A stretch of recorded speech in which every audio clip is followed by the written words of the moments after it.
Are all the recession and tariff talks giving you flashback to March of 2020? I know that I am. And those were not good years. Oh my goodness.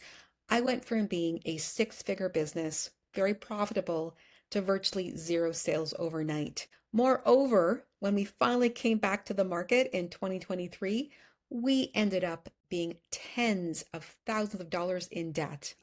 It was so painful. Here's the good news. Not only did we bounce back in 2024 and we're having a record year in 2025, but I have learned some life-saving skills for both myself and my business. I'm applying them moving forward, and I'm going to share them with you in this video. Let's get started. I'm going to share three things that I'm doing. One is to grow my sales, one is to cut my cost, and one is all about me. How do I stay sane while I do one and two above? But here are two things that I am not doing. Number one, I am not slashing and burning my prices. In fact, I'm going the opposite way. I'm going to reinforce value, and I'll show you examples in this video. The second thing is, I am not going to believe the sky is falling. I do not believe it's entirely doom and gloom. In fact, for my small business, summer camp for kids, this might actually be a record year. Why? Well, I think less folks will be traveling by plane. That's actually already been announced by the airlines themselves. Less overseas travel probably means more kids staying at home. Camp is cheaper than a flight to Europe. And secondly, I generally believe no matter what, in this day and age of technology and AI replacing humans, you cannot outsource childcare to a robot, at least not yet. So my business and your business, if you're also a summer camp provider, this is our chance to cash in. Let's get started on the first thing that I'm doing. Okay, one of the first ways I'm growing my revenue may not be what you would imagine. Believe it or not, I am making videos. Yes, I'm a middle-aged mom YouTuber. Now, this is probably not what I would have done back in 2020. In fact, when I first launched my business in 2017, I literally hid behind a pixelated green dinosaur for years. I did not put myself out there. I only put the smallest photo of myself on my website. Not anymore. One good thing that came out of COVID was I started to experiment with videos on my cell phone. Do I like it? No, but I still do it. I am putting myself out there, and you know what? Sometimes I get views, sometimes I don't. But now people really get to know, like, and hopefully trust me because after all, they are letting me take care of their most precious possession, their children, at summer camp for a week or possibly the entire summer. This is not something to take lightly. They want to know who I am, and they also want to know who my summer camp team is. So I always made a point to put my team on the website. We also email this to the parents every week, but I'm not going to wait till summer camp. I'm going to start using my monthly emails to reach out to parents. And what we're doing that's different than in the past, less sales focused emails and more relationship building emails, not spammy, just thoughtful and emotional and authentic to acknowledge them, small tokens of appreciation in discounts or bonuses or free t-shirts, my mugshot, literally my mugshot. And always we have some humor, we have some testimonials, but we're showing our team front and center. Okay, so that's one way to grow the business. Something else that I'm doing that I've always done, but you cannot afford to go slack here. You absolutely have to reinforce why you are the best possible option for your customers, past and present. So make sure you've got an airtight website, all your social media, and reinforce your social proof. Whether that means you're 5 stars on Google, you're 5 stars on Facebook. What claims and accolades do you have? If you've been at X number of schools, if you have the logos to prove it, how long have you been around? In my case, since 2017. I even am now using a pop-up called the social proof to prove We are popular. Don't miss out. I also reinforce this with a value message. So, as I said earlier on, I am not slashing my prices, but I am reinforcing our lowest cost price. I'm reinforcing the fact that we have half day camps, full day camps. We even have this year 3 day, 4 day, and 5 day camps. So we have something for everyone.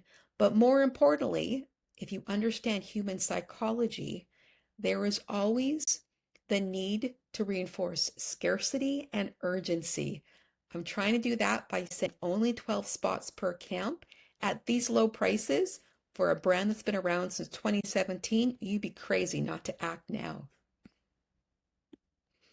Okay, how am I cutting my cost? This one is unfortunate, but I've made this decision very recently. I am cutting back on my hiring. So I know I need to have all these staff right here. I can't let them go, but these two, gotta cut them. In fact, I'd rather have two part-timers versus one full-timer. So that is my plan. It's unfortunate, but I think it's best for everyone to be cautious and conservative. I can always scale up the hours. You don't want to cut someone after you've hired them. That's always disappointing. Another cost-cutting measure is digital ads. So I've definitely pared back on my daily spend for Google pay-per-click, only $15, and I'll actually lower it slightly, 12, 13, only a few bucks, but it adds up based on the day of the week and the time of day. If people aren't surfing online on Google, why am I advertising? Similarly, meta ads, Facebook. These ads, truthfully, just don't work as well as they used to. It's because iPhone, iOS updates. But having said that, where can I get someone to engage with my ad for as low as 30 cents per person? So for $4 a day, maybe five, what a splurge, I can ensure that I get dozens of people clicking on my ad, saving the post, engaging. And it's a pretty small price to pay for a simple, clean ad getting out there, getting multiple impressions, getting some comments by people in my network. Another way to cut your cost is to simply donate camps or a dollars off, a coupon versus a free camp. And I already know I give out probably 60 camp donations across my 4 camp locations. I will be expanding the radius. Maybe it'll be, an extra 4 or 5 schools per location. I think folks will drive a bit further for a deal. So I still get a sale, albeit it might be 50% off, but I would rather have a 50% off sale and give to a school that I now have in my database versus not having that sale at all. I'm also applying this approach to influencers. So I've got something coming up in April where I'm working with a couple of influencers. No cash being exchanged. It's simply a barter system. You get a camp donation for your child or children in exchange for my brand getting some publicity, doing an online contest, and just getting some likes and shares. Easy peasy and cheap. Okay, the third approach that I'm taking this year, based on what I've learned in the past, I have literally learned this the hard way from 2023 and COVID. It's about my mental, physical, and spiritual health. That was one of the most profound changes I learned from being tens of thousands of dollars in debt in 2023. Uh, we came out of it, but I really built my resilience and I used the approach of having other people smarter, wiser, more sane than me, giving me sound advice. So podcasting while walking in nature, talking to friends, talking to family, talking to fellow entrepreneurs and small business owners. You cannot do this alone. It's already really hard and scary and lonely being a small business owner, but when the times get tough, you really need to lean into a network. And if you don't have a network, you need to find people online. You're also welcome to send me a comment down below. I'm always happy to chat, I swear. Here are some people that I personally listened to who really helped me in 2023 when I felt like the sky was falling and I felt so burdened by all the debt that my once profitable business was undergoing. So, one of the people is Dr. Tara Swart. You may have heard of her before. She has a podcast and she's been on the podcast network. She's an Oxford trained neuroscientist and she really practices the principles of manifestation and positive psychology and vision boards and really focuses on the science um, as well as the spirituality of achieving your goals and not feeding your brain with negativity, which is, let's be honest, it's really hard these days.